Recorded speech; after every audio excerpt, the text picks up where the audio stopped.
What's up, Seattle?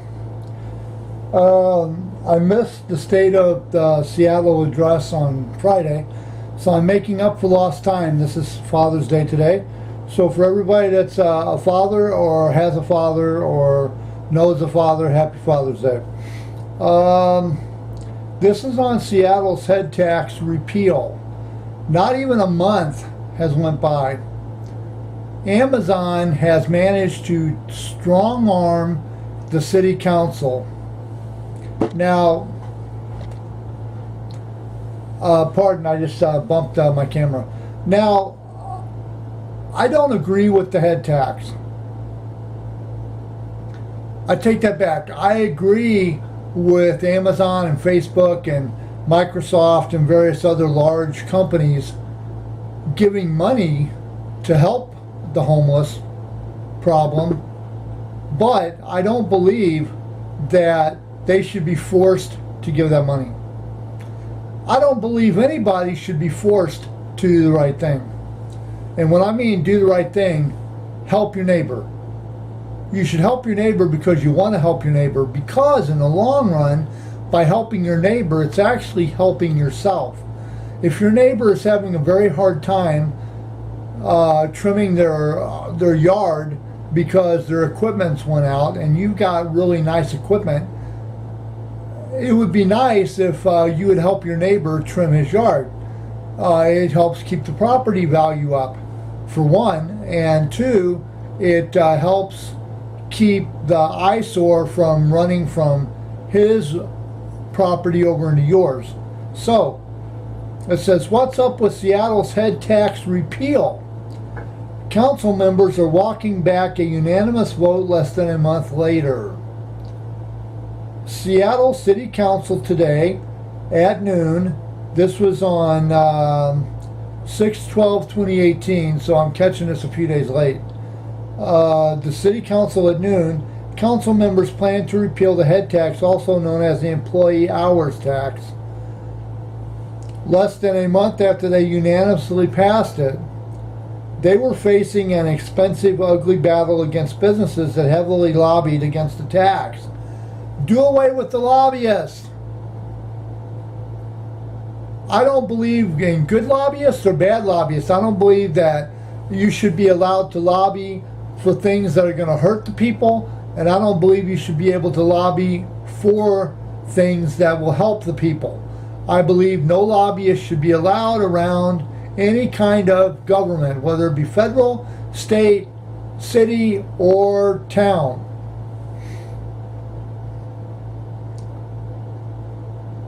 They were facing an expensive, ugly battle against businesses that heavily lobbied against the tax and started a negative and successful campaign to get it on the November ballot. The business coalition plan was to get the city voters to repeal the head tax. And the way that the way they were going to get the city voters to repeal the head tax, they were going to tell the city voters that it was going to be taken out of their paychecks. That tax was going to be taken out of their paychecks, when in actuality it wasn't. The tax that would be levied would be taken out of the companies that they work for. So like if you are a worker, instead of you paying the $257 out of your check, your employer would be paying that out of his check for you, and he didn't want to do that. See, Amazon wants to make a lot of money. Amazon, Facebook, and Microsoft, they want to make all this money and become ultra rich off the backs of the middle class and the poor and the citizens of the city they are in, but they don't want to do nothing to help the fucking city. Amazon should want to help, give back to the city. Now, I'm telling you, and I'm making you a promise, I don't look like much, I really don't. I don't probably sound like much, but I'm going to be on the ballot in 2021 for Seattle to run for mayor. And I guarantee you that if I get elected mayor of Seattle, I'm going to take it upon myself not to tax Amazon, Microsoft, and Facebook, but I'm going to force them to pay a tribute to the city. Yep. Pay a tribute to the city. It's not going to be a tax. You can't get none of that money back. You can't write it off. You'll give that to the city because we're allowing you the privilege of being in our city. Just like the old mafia guys, when you had a business and you wanted to keep your business flowing, you paid a tribute for the Don allowing you to have business in their town that they operated. Now, I don't want to do anything illegal. I don't want to go against any laws, but Amazon has to start paying. They cannot get around without paying nothing. They're making billions of dollars a year. And you guys cannot tell me, Amazon, you cannot tell me that you're not making $1 billion a year or better. You cannot tell me that because you guys sell buku amounts of shit. Facebook deals with a lot of stuff, and they get a lot of advertisers and money coming in. And Facebook and Microsoft, Bill Gates, you should be on board with this because you've been there the longest and you've made more money off of the backs of Seattle than anybody in any city. Now, it says here, the business coalition's plan was to get city voters to repeal the head tax. The only two council members who said they'd vote against the repeal bill was Kashima Sawant and Teresa Masakwati. Sawant tweeted that it was a backroom betrayal planned over the weekend without notifying her office or activists who pressed hard for the tax. Maskwata said she couldn't back a repeal without an immediate alternative plan to address the homelessness crisis. Which, if you think about it, Facebook, Microsoft, and Amazon, you guys want to act like the homeless crisis doesn't exist. Y'all want to say out of sight, out of mind, which means that if you don't necessarily see them, they don't necessarily exist. Bad mistake. As a recap, the tax would have brought the city $47.5 million a year in revenue, and taxed the top 3% of businesses, $275 for employee per year, which the employers didn't like that because they don't like to pay taxes. They want to make all the fucking money they want to make, but they don't want to pay no taxes. They don't want to give back. They want to take all your money, but they don't want to give you nothing back in return. It's like, oh, it's a big fuck you. That's got to stop. That's got to stop.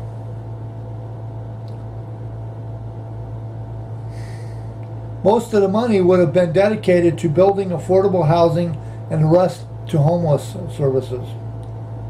The council's largest supporters of the head tax, who now back the repeal, Mike O'Brien, Lisa Herbold, Lorena Gonzalez, have placed blame on the businesses for influencing the public perception of the tax, essentially forcing their hand at the repeal. No, the city council is at fault here. I did not agree with the tax, but I don't agree with businesses being able to bully you into changing at the last second. You had the tax, you had it. You should have kept your fucking foot on the floor. If I become mayor, I guarantee you that no amount of bullying by any company will get me to change my mind. I don't give a fuck.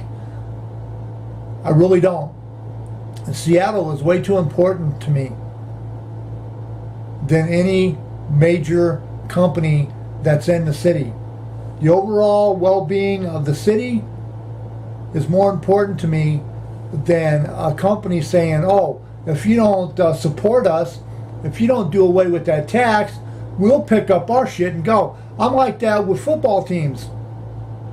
If we don't build you the new stadium, you're going to take your ass and go to another city? Get to packing. We don't need you. There'll be another team take your place. Yeah, you cannot strong arm people like that and expect it to go over well. Amazon, you strong armed the city of Seattle. You said, if we don't get rid of that tax, if you guys don't get rid of the tax, and if you persist on making us pay money that'll take out of our profit, if you plan on doing that, we're comfortable being here. If you bring us down to here, we'll up and move. There's got to be other cities that would be glad to have us. And you know, to be honest with you, I'd be glad if Amazon and Facebook moved out of there. If it was only Microsoft there. If Amazon and Facebook moved, you know what that would be? That means that a ton of people would be moving too. A shitload of people that can't find a job because they lost their job, they would move to another city. And there would be a lot of housing opening up, which means I could go to Seattle, get a really nice apartment in a place I want to live, really, really inexpensively cheap. So I say, put Seattle back to the way it was. Now, what's behind the sudden shift? In short, council members knew they were losing the PR fight and could be up against a costly suicide mission with buckets of corporate money to the likes of Amazon, Starbucks, and Vulcan. O'Brien told Publicola that part of the appeal of the head tax in the first place was that it didn't need to be put to a city vote. Not only would city officials have to worry about the employee hours tax, but they are already facing a campaign for the 2018 educational levy, an increase in property tax to help close the K-12 achievement gap and improve preschool and college access. The Seattle Chamber of Commerce supports the 2018 education levy. Well, before I get into this, let me just say something. You shouldn't have to tax people. You should play upon their wanting to do better for the area they live in. I know money's tight. It ain't like it used to be when we were back on the gold standard.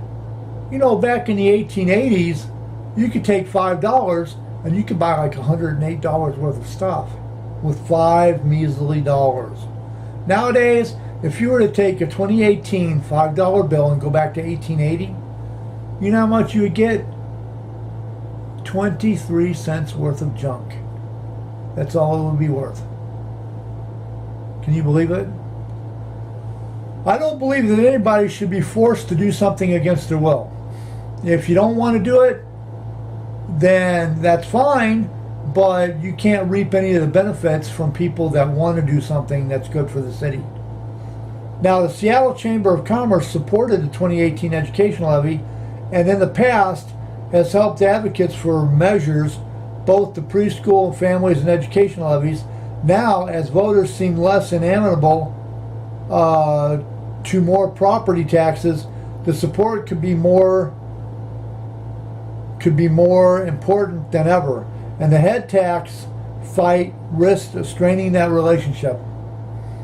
Even if Seattle could muster a win for both the head taxes and the education levy, O'Brien said there's still a question of whether the head tax could last if Olympia also writes to repeal it. Republicans want it gone, and Democrats leaning more conservative than Seattle officials and running for election could campaign with an anti-head tax platform. You're going to be in cahoots with big business because that's where you sleep, is in their pocket. O'Brien said, "We know the last time Seattle suburbs were not running against their opponent. We know that the last time Seattle suburbs were not running against their opponent. They were running against the Seattle City Council. The head tax is a perfect thing for them to run on. There's a real possibility that even if we do everything right and we win, we end up hearing 9 months from now spending millions of dollars. We end up hearing 9 months from now spending millions of dollars, bruising each other up immensely with no new revenue to address the problem. It's because you're attacking the problem all wrong. You're trying to do it through money. And yes, it takes money to do things. I get that. But if you add a little kindness, okay, you say, we made a mistake, we did the head tax, we passed it, that was a bad thing to do. We're asking you to donate the money to the city. The $257 per person.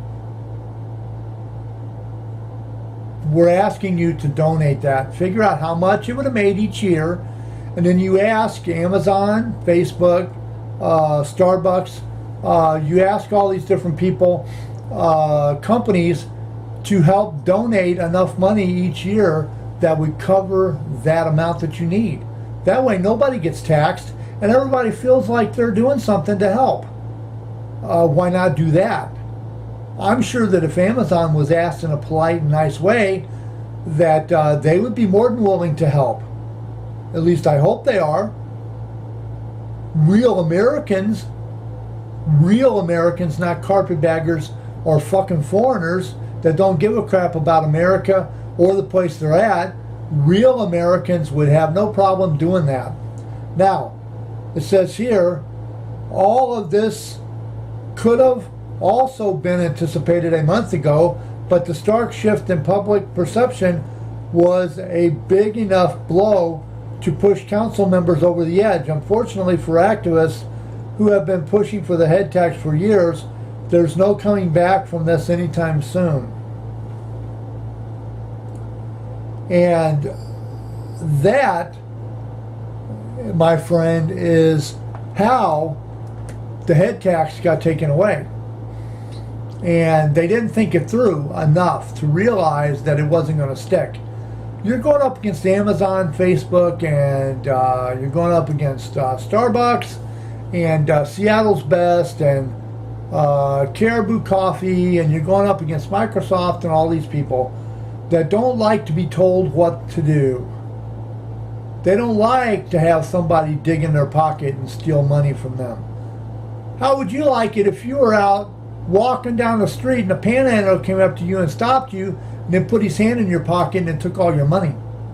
As opposed to asking you if you could spare $1 and you reach in your pocket and you give him, like, say, $50 because you have it to give to him. That'd make you feel a whole lot better than if he reached in your pocket and took it, wouldn't it? I'm going to leave you on that note, Seattle. This is All Things Considered, because I consider all things.